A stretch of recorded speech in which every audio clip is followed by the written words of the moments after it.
Welcome to a new daily top Askreddit video. Today's topic. People of Reddit, those of you who aren't depressed and don't have anxiety, what the fuck is that like? Pretty chill. Edit, damn, look at all these awards. Obligatory thank you to everyone who made this possible. Fucking love this answer. Thanks lol. Can't find a parking spot. Hail Mary, full of grace, help me find a parking space has a 100% success rate for me. I now bequeath it to you, use this power wisely. Another good fallback prayer is Mother Capri, help find a spot for my machine. I'm not depressed nor do I have anxiety, but life is still a struggle. Relationships are still complicated. Money is elusive. Work is soul crushing. I curl up with my dog and cry a few times a year. Love and respect to any and everyone, but this shit's not easy for most of us. Agree with this right here. I've never had to deal with depression or anxiety issues, and my life is pretty good and pretty easy for the most part, but there are still people I don't want to deal with, tough situations I dread facing, and days when I'd just rather stay in bed. Being mentally healthy just means I have the ability to get out of that bed when other people might not. But that's not every day, or even most days. Most days are at the very least mildly pleasant, and occasionally awesome, or least with bits of awesome in them. You know, as a person in depression recovery, thanks for this. I'm so much better than I was, but after 10 years of this shit I've forgotten normal people have episodic shit too. Now, when it hits I go into a full-blown panic thinking it's coming back. Here we go. Down the rabbit hole. The truth is, lately I've been able to get out of bed. I'm moving forward. It's not perfect, but it's okay. Maybe I am genuinely traipsing towards normal again. Every day is like the sun just said, my guy, you're amazing. Like the sun is actually talking, or? Yes. It's pretty meh. You don't really think about much. The truth of the matter is, just because you don't have depression doesn't mean you're happy, and just because you don't suffer from anxiety doesn't mean you have no concerns weighing on your mind. Life has its ups and downs, and sometimes the downs outnumber the ups. We can celebrate the good times and lament the bad times, but mostly we're just trying to get through life like everyone else. You don't really think about much. This is it. It's like wearing noise-cancelling headphones somewhere loud. You still know it's loud, but you're able to ignore it to a great degree. You know there are shitty things in your life. You know there are worrisome things in your life. But none of them get an opportunity to occupy enough real estate to become noticeable.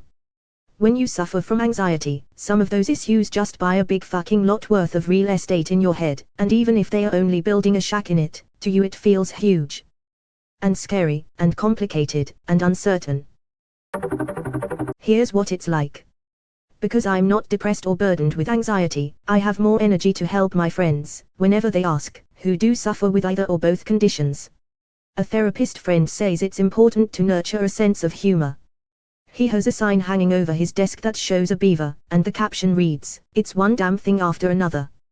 Haha, that's awesome. I always stick to the motto that laughter is the best medicine. Because it is. No matter what emotion or fucked up situation I'm going through, laughter has always been the perfect antidote for it all. I'll second that. The last 3 years have been hell. Cancer almost took me a few times and I've had to have 7 surgeries, had a colostomy for a year, suffered a stroke that made talking almost impossible for a while, and lots of chemo. Throughout it all, I'm still trying to find ways to make people laugh. I've spent almost half of my life working in hospitals. I've seen and been involved with some messed up stuff. If you don't have an ability to have a dark sense of humor, you probably won't be able to hang. I spent a total of 5 weeks in the hospital through a span of 12 weeks last summer. I had inside jokes with my docs, my nurses, an ambulance crew I had twice, my food delivery people, etc. Those are my people, and it made life better in there. Shout out to the healthcare providers and the people who support them. Edit, thanks for the blig. The smell of burnt almonds. Oddly specific but okay. Perhaps you know the story of the investigator who took doses of anesthetic for this purpose and equipped himself with pencil and paper to record, at the moment of awakening, whatever revelation might have been given to him. Fortunately, the expected experience took place, and for a brief period the investigator had the vivid conviction of complete comprehension of this universe, of life and death.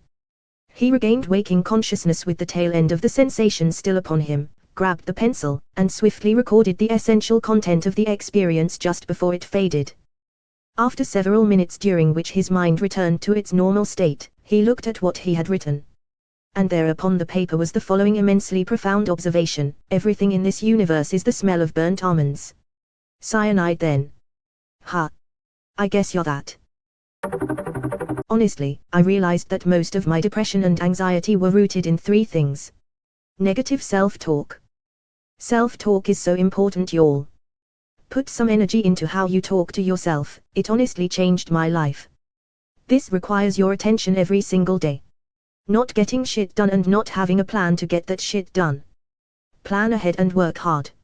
Every day is a constant struggle between the version of me who wants to drink and play video games all day, and the me who wants to be successful.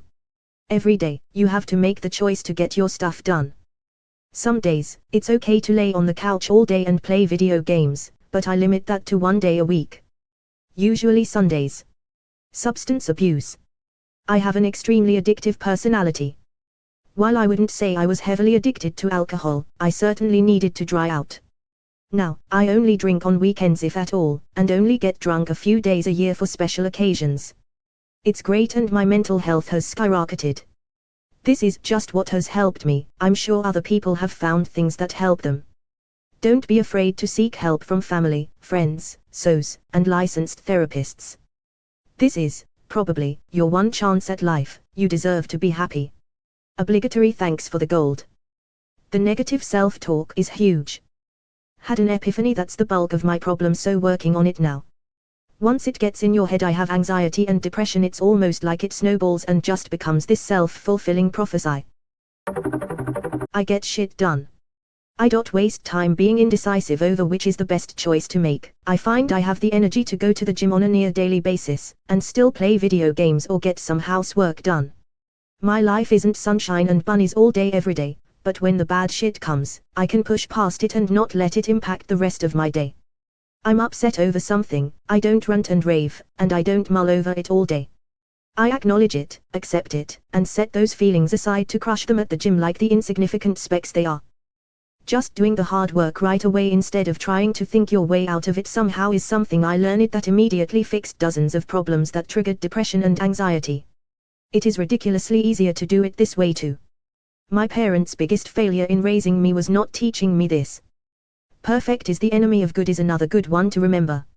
My girlfriend is a bit of a perfectionist. She spends 3 times as long on certain things than me because she has to pick the best container of raspberries, or whatever. I'll go in, grab one, look at it, see no mold, good enough, they'll be all eaten in 6 hours anyway. A professor once told me that only 20% of people are wired to be happy, the rest of us are all walking around dealing with something, and this is why there should not be a mental health stigma. The whole class kind of went ha, and it's always stuck with me. Phui. So basically happy people are abnormal. I'll buy that. Often I feel like I'm one of the only neurotypical people I know. I don't know what it's like to experience anxiety and depression, but I know they're real and I do everything I can to be empathetic and helpful. It's really great. I wouldn't say my depression and anxiety are totally gone, but I'm miles better than I was just a few years ago. I had a pretty rough childhood and had to do a lot of self-reflection to realize where my trauma was coming from. The real turnaround came when I decided to go back to school for game design. I had started going to therapy and soon after that realized I needed to truly chase what I was passionate about, even if I really had no foundation for it. Now that I feel like I have a goal and a purpose in life, things are so much brighter. I get a good night's sleep, I hang out with my wife, I play with my dogs, I spend very little time online, I socialize with my friends, and life is sweet. Man, you're living the dream.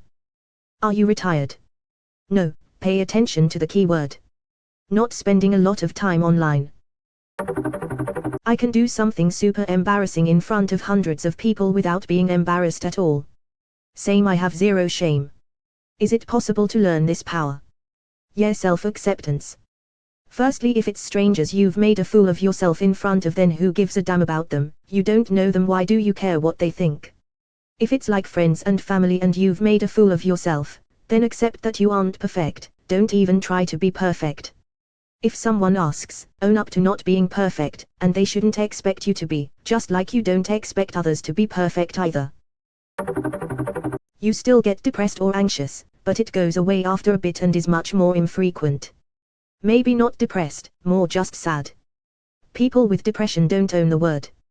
You can be depressed for a short period of time without having depression. I kinda feel like this thread is full of people who, because they are mentally healthy, don't have a great perspective on how their life actually differs from that of a mentally ill person and so can't really give meaningful input. I feel like that's kinda the point of the thread though. I think it's complicated. If I'm honest, it's easy to talk about mentally ill vs not mentally ill, but it's a massive spectrum. Severe depression, mild depression, bouts of depression, seasonal depression, they are all legitimate, and I think most people experience what they would call depression at some point in their lives, even if it may be more mild than what another person experiences. There are many different causes and many different intensities. Threads like this really make you realize how common it is to be mentally ill in some capacity. For example, I have pretty severe anxiety issues, and while some people have it worse, I'm not carefree, either. I've never experienced crippling, long-term depression, but I also feel that it isn't far away. So it's very relative from person to person.